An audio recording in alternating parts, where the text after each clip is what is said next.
welcome to CX Today. My name is Charlie, I'm the senior editor here, and today I'm delighted to be joined by Shefali Chaffee, a principal technical specialist at Microsoft. Sir Shefali, it's great to have you join us. How are you doing today? Yeah, Charlie, thank you so much. I'm doing great. I appreciate you having me on your show.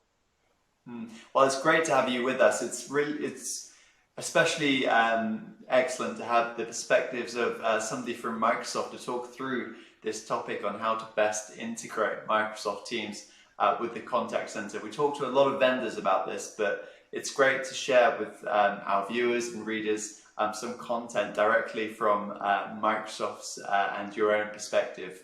But kind of first things first, before we get into the kind of more technical aspects of this, why do you think that lots of contact centers right now are integrating Teams into their technology stack? Yeah, so I think, a lot of companies are moving or using Microsoft Teams more and more. And it's almost kind of replacing the way we used to work, which was primarily in Outlook and email and platforms like that, right? So because more people are using Microsoft Teams for chat and collaboration and file sharing, and some of them are also moving there for Teams Phone and application integrations, I think you want to make sure that your contact center isn't an island on its own. It's able to integrate to the rest of your organization. So if a call comes in and your agents are fielding the call, maybe the agents need to send it to a subject matter expert that's outside of the contact center, and possibly that person is using Microsoft Teams, right? So it's good to have some sort of integration between contact center and Teams, and that's probably why, right? Because more people are using Teams than ever before. Yeah, yeah, absolutely. I mean, I've seen some stats into the usage of Teams now, and they are quite staggering considering when did Teams first come to the market, 2017. Yeah, it's really incredible the growth of that, and as you said, the kind of capacity for a contact center to share knowledge and to kind of collaborate across the organization is, I mean, super kind of critical capabilities now for a collaborative customer experience. But in terms of the models that you can use now to integrate Teams into the contact center, there are three that Microsoft offer: Connect, Extend, and Power. I was just wondering if you could tell us a little bit about each.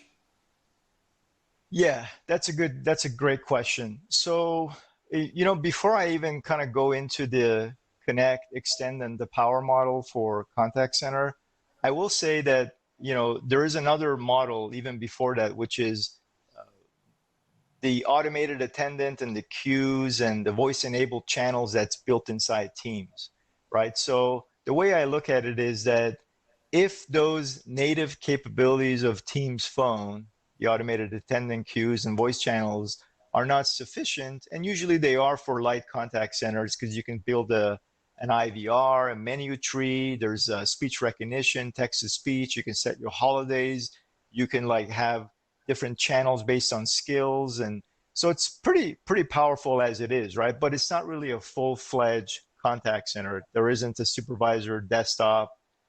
There isn't really great reporting. You have to build some customization around it. It's not available out of the box, right? So I will say that's there first, right?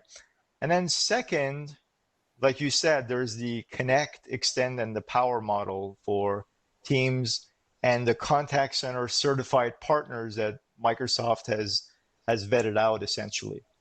And so the way it works is that on the Connect side, I almost look at it as kind of like the airlines and coach, business class, and first class seats, right? I look at it as different categories where, the Connect is almost like your coach. It's kind of like you have baseline integration capabilities to Teams where if a call comes in, like we talked about earlier, you can have, using our direct routing technology, you can be able to connect your contact center platform to Teams, but everything is coming in through your contact center platform. That could be like a Genesis or a Five9 or, you pick, and then basically you're able to connect and hand off to an SME on Teams. But it's fairly rudimentary. It's that coach class seat that we talked about, right?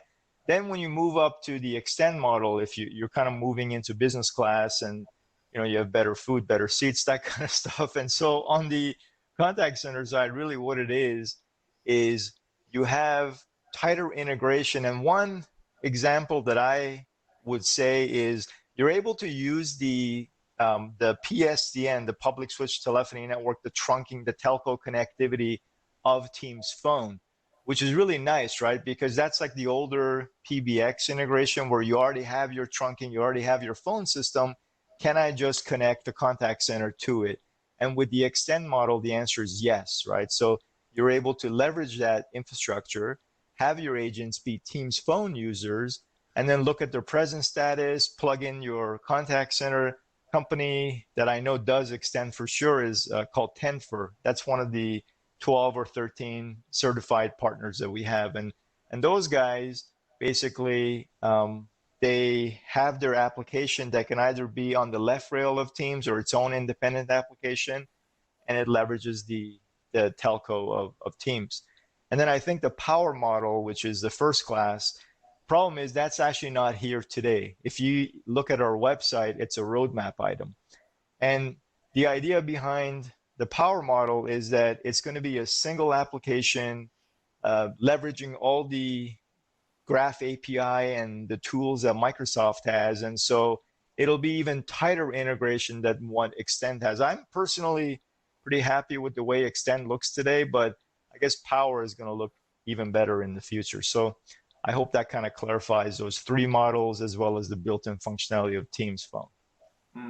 Yeah, absolutely. I think that's a really great rundown. I think it's interesting as well the amount of vendors that are really striving to create one of these offerings. I was talking to Audio Codes quite recently, and they feel like they're getting quite close to the end of the certification process with Power. So hopefully it won't be very long before some of these models are actually on the market. But yeah, I think the next kind of question for me to ask you would be as Microsoft are kind of starting to certify more, you mentioned 12 or 13 there, across each of these models, how can contact centers start to determine which is right for them?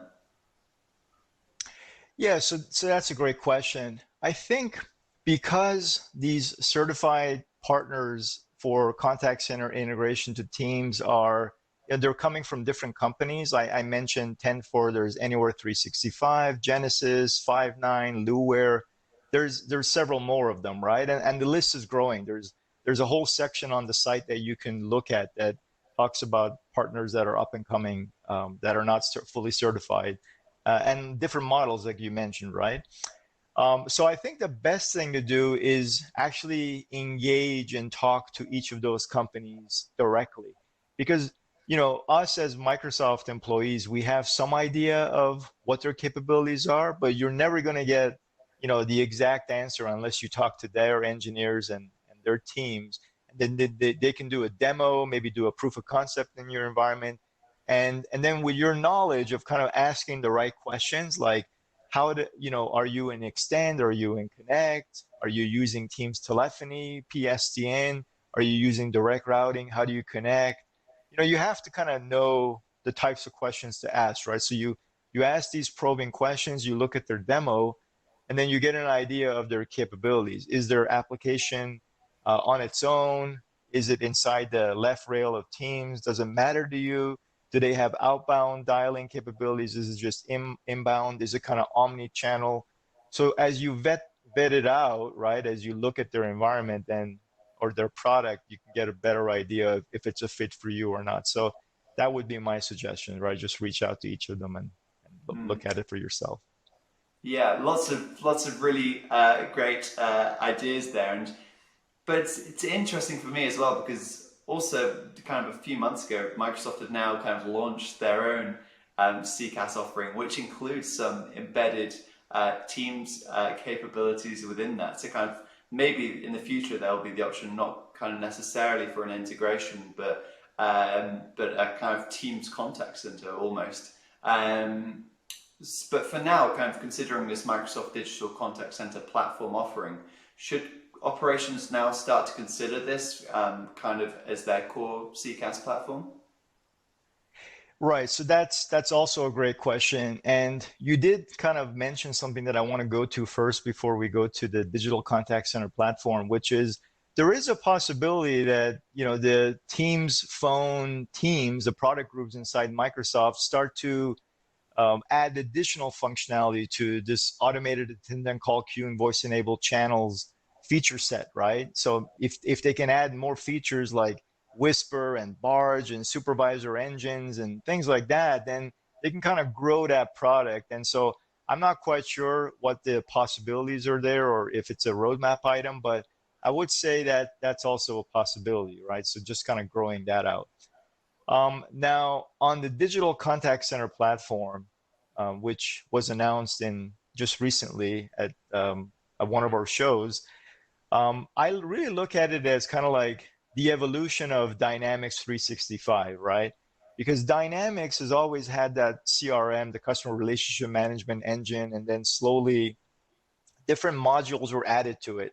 And then in 2021, we announced the customer service voice enabled voice channels, basically. So you can call in to, and the Dynamics agents can receive voice calls and have their case management and be able to interact with customers. And then just a few months ago, we announced the digital contact center platform. But really, to me, all of this is the evolution of Dynamics 365 and what it can do in terms of contact center, specifically omni-channel contact center, right? So not just phone calls, but chats and chatbots and IVR and websites and social media sites, like being able to interact with people on Twitter and on Meta or Facebook. And so all those different channels. And the idea behind the digital contact center platform is that it's a platform that you build your contact center on. And I like to think of it as like if you're a really large contact center, if you're like a United Airlines or a Bank of America and you have thousands or tens of thousands of agents around the world, then you want to have like the best contact center possible. And in that situation, from a scale perspective, from a feature perspective, if you want to standardize on Microsoft, this platform gives you an opportunity to do that because then you can start to plug in Nuance for the speech engine and the artificial intelligence and the voice biometrics. You can plug in Power Platforms for any special applications that you want to develop. You can plug in Teams for the integration from a chat perspective, from a voice handoff perspective, and of course and Azure Communication Services for the PSCN portion, along with Dynamics, right? So you have like these different modules, and if you want to plug them all in, then you can, and you can build like a phenomenal contact center using the platform. But if you're only interested in one part of it, then you can probably save some cost, or you can go back to the other options we talked about, right? The extend, connect, power model with all our partners. But again, like to me, this platform gives you the tool set to be able to build like a world-class contact center solution. So I hope that helps. Yeah, no, it does absolutely. I think it's fascinating to see kind of. I remember reading kind of a few months ago that the Microsoft CEO was kind of prepared to aggressively innovate in the CCaaS space, and then a few months later, he come out with this kind of super exciting reference architecture almost for a contact center. And as you say, you can kind of pick and choose blocks that are powerful in terms of Teams capabilities, Nuance conversational AI. There's some Power RPA in there as well. It's tremendously exciting, and I think it's going to be very, very interesting to watch the progression of Microsoft within the contact center space itself. But yeah, lots of really great insights that you've shared today. So thank you very much, Shefin. I just my final question would be to you: where can our viewers go to kind of find out more of your insights into Microsoft's latest CCaaS and UCaaS innovations? Yeah, thanks, Charlie. I mean, we certainly have official sites at Microsoft to talk about the digital contact center platform and Microsoft Teams and Teams Phone. So there are all these different, official links you can go to. I will say that I also have a YouTube channel that it's called Collaboration Simplified that I put out different videos that talks about contact center and Teams Phone and different features. So if you want to kind of get my take on it, as a technical specialist, And I used to also work at Cisco, and I was in the contact center space back in the days. Then feel free to check out that channel for my perspective. So I guess you have multiple sources, including all the great content that you guys put out. Well, yeah, thanks for the shout out to there, Chef. And it's yeah, I did actually how I came into contact with you was it by embedding one of your videos into one of my articles on Teams. So it's great to have the chance to talk to you in person. And I think that's a great place to end today's chat. So thank you very much for joining me today, Chef. Yeah, thank you so much, Charlie. Thanks for having me. Excellent. And thank you also to everybody for watching this video. Bye for now.